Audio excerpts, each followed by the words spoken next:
How to fix AMD Radeon software installer error 173. I'm going to tell you how to fix AMD Radeon software installer error 173.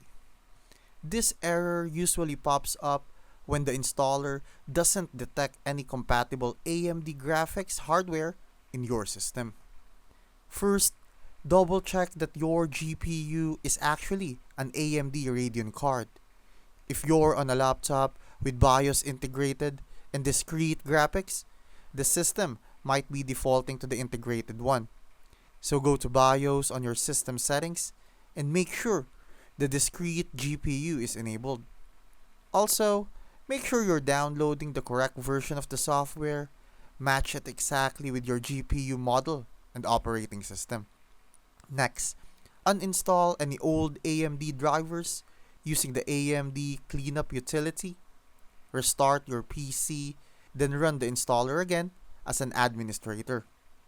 If the problem persists, disable Windows driver updates temporarily to prevent conflicts and try a clean install from the AMD website.